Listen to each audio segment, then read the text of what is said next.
Good morning बच्चों। आज हम लोग कक्षा 9 विषय हिंदी के पद्य खंड के प्रथम पाठ कबीरदास जी द्वारा रचित साखी के पदों का अध्ययन करेंगे।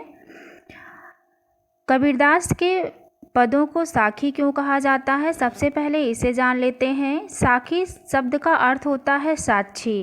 कबीरदास के दोहे जो हैं वो साक्ष्यों पर आधारित होते हैं, प्रामाणिक होते हैं, इसलिए कबीरदास के दोहों को साखी कहा जाता है।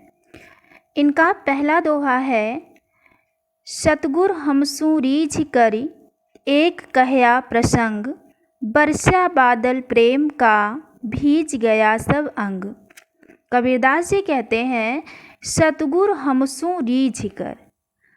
सतगुरु मतलब मेरे सतगुरु, हमसू मतलब हम पर या हमसे, रीझना मतलब होता है प्रसन्न होना, खुश होना, कर मतलब करके, एक कहया प्रसंग, एक कहा क्या प्रसंग, प्रसंग का अर्थ होता है ज्ञान की बात या उपदेश। बरसा बादल प्रेम का, जिसे सुन करके क्या हुआ, मेरे मन में प्रेम रूपी बादल की वर्षा होने लगी, भीज गया सब अंग।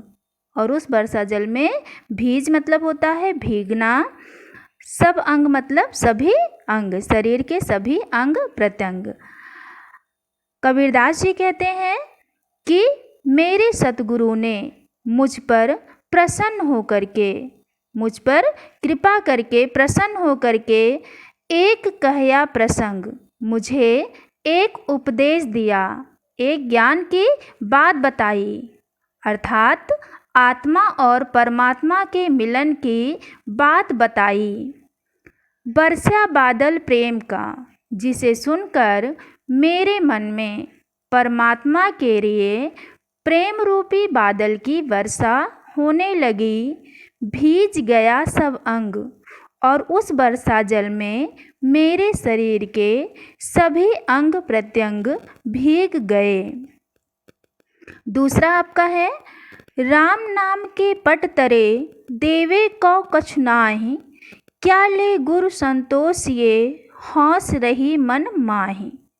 कबीरदास जी कहते हैं, राम नाम के पटतरे, पटतरे मतलब होता है बदले में या बराबर या समतुल्य मतलब उसके समान, देवे को मतलब देने के लिए, कछु नाही कुछ भी नहीं है, क्या ले गुरु संतोष ये, यहाँ ले का मतलब है कि दे करके, ठीक है, क्या दे करके, गुरु मतलब गुरु को क्या दे करके, संतोषी मतलब होता है संतुष्ट हो जाऊं, हौस रही मनमाही, हौस मतलब होता है अभिलाषा या इच्छा, ऐसी इच्छा कहाँ रह जाती है, मनमाही मतलब मन में ही रह जाती है। कबीरदास जी कहते हैं कि राम नाम के पट तरे देवे को कछु नाही। कबीरदास जी कहते हैं कि मेरे सतगुरु ने मुझे राम नाम रूपी मंत्र दिया है, और जिसके बदले, जिसके समान मुझे उन्हें देने के लिए कुछ भी नहीं है, मेरे पास कुछ भी नहीं है कि मैं उसके बदले उन्हें दे सकूं। क्या ले गुरु संतोष ये, आगे वो कहते हैं कि मैं कौन सी वस्तु दे करके, गुरु को कौन सी वस्तु प्रदान करके संतुष्ट हो जाऊं, हौस रही मनमाही, यह अभिलाषा, यह इच्छा मेरे मन में ही रह जाती है। आशय यह है कि राम नाम के बदले हम कुछ भी प्रदान नहीं कर सकते हैं, यह अनमोल है। तीसरा दोहा है, ज्ञान प्रकाश्या गुर मिलया सो जिन बीसर जाई, जब गोविंद कृपा करी तब गुर मिलिया आई। क्या कह रहे हैं, ज्ञान प्रकाश्या मतलब जब हृदय में ज्ञान का प्रकाश होता है। कबीरदास जी कहते हैं कि जब हमारे हृदय में ज्ञान का प्रकाश होता है, गुर मिलिया, तब हमारी मुलाकात, हमारी भेंट किससे होती है, गुरु से होती है, एक सतगुरु से, एक अच्छे गुरु से होती है। सो जिन बीसर जाए, बिसराना मतलब होता है भुलाना, सो मतलब उन्हें, जिन मतलब नहीं, उन्हें भुलाना नहीं चाहिए, क्योंकि जब गोविंद कृपा करे, क्योंकि जब किसी व्यक्ति पर गोविंद अर्थात परमात्मा की विशेष कृपा होती है, तब गुरु मिलिया आए, तब हमारी भेंट सतगुरु से होती है। इसलिए हमें उन्हें भुलाना नहीं चाहिए। चौथा दोहा आपका है, माया दीपक नर पतंग भ्रम भ्रम इवे पड़ंत, कहे कबीर गुर ज्ञान थे एक आध उबरंत। सांसारिकता और मोह माया के बंधन पर इसमें प्रकाश डाला उन्होंने। क्या कह रहे हैं? माया दीपक नर पतंग। कबीरदास जी ने कहा कि यह संसार, माया मतलब यहाँ पर संसार है, यह संसार जलते हुए दीपक के समान है। नर पतंग और मनुष्य उसके आसपास घूमते हुए पतंगे के समान है।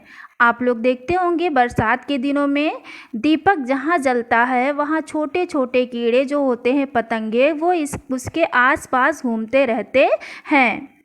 तो कह रहे हैं कि संसार माया रूपी जलते हुए दीपक के समान है और मनुष्य उसके आसपास मंडराते हुए घूमते हुए पतंगे के समान है। भ्रम भ्रम इवे पड़ंत, और जिस प्रकार दीपक को छोड़ करके पतंगा अन्यत्र जाना नहीं चाहता है, बार बार उसी के पास आकर के गिरता है, उसी में रहता है, उसी तरह मनुष्य भी, संसार के सभी जीव कह सकते हैं, सभी जीव क्या हैं, बार बार आ करके इस संसार में जन्म लेते हैं, मृत्यु को प्राप्त होते हैं, फिर जन्म लेते हैं, फिर मृत्यु को प्राप्त होते हैं। यहाँ नर का मतलब केवल मनुष्य से नहीं है, नर मतलब संसार के सभी जीव से है। कहे कबीर गुरु ज्ञान थे, कबीरदास जी कहते हैं कि सच्चे गुरु की प्रेरणा से, उनके ज्ञान से एक आध उबरंत, एक आध मतलब होता है विरलय, कोई कोई, उबरंत मतलब होता है उद्धार होना, उबर जाना। तो क्या कह रहे हैं कि सच्चे गुरु के ज्ञान से ही कोई कोई ऐसा है जो जीवन मरण के बंधन से मुक्त हो जाता है, अर्थात जिसका उद्धार हो जाता है। कबीरदास जी कहते हैं कि संसार माया रूपी जलते हुए दीपक के समान है और यहाँ के जीव उसके आसपास घूमते हुए पतंगे के समान है। जिस प्रकार पतंगा बार बार दीपक में गिरता रहता है, उसी प्रकार मनुष्य भी भ्रमित होकर के इस संसार में जन्म लेता रहता है और मृत्यु को प्राप्त होता रहता है। कबीरदास जी कहते हैं कि सच्चे गुरु के ज्ञान से ही एकाध लोग, विरले लोग जीवन मरण के बंधन से मुक्त हो जाते हैं, अर्थात उनका उद्धार हो जाता है। इसके बाद आपका है, जब मैं था तब गुरु नहीं, अब गुरु हैं हम नाही, प्रेम गली अतिशा करी, तामे दो न समाहि। यहाँ पर कबीरदास जी ने मैं के माध्यम से अहंकार की ओर इशारा किया है, संकेत किया है। क्या कह रहे हैं? जब मैं था तब गुरु नहीं, जब तक मेरे अंदर मैं अर्थात अहंकार की भावना थी, घमंड की भावना थी, तब तक कौन नहीं था? गुरु नाही। तब तक मेरे अंदर गुरु विद्यमान नहीं थे। अब गुरु हैं हम नाही, और अब जब मेरे अंदर गुरु विद्यमान हो गए हैं, मैं उनकी महिमा को जान गया हूँ, तो मेरे अंदर से अहंकार की भावना खत्म हो गई है। प्रेम गली अतिशा करी, आगे बता रहे हैं कि आत्मा और परमात्मा के मिलन की जो गली होती है, प्रेम गली अर्थात आत्मा और परमात्मा के मिलन की गली, वो कैसी होती है? अति सांकरी, बहुत ही संकरी, संकीर्ण, तंग या पतली आप कह सकते हैं। तामे दो न समाहि, उसमें एक साथ दोनों चीज़ें समाहित नहीं हो सकती हैं, अर्थात एक साथ घमंड और गुरु दोनों चीज़ें हृदय में विद्यमान नहीं रह सकती हैं। एक के लिए एक को छोड़ना आवश्यक होता है। बाकी दोहों का वीडियो हम लोग नेक्स्ट टाइम देखेंगे। धन्यवाद।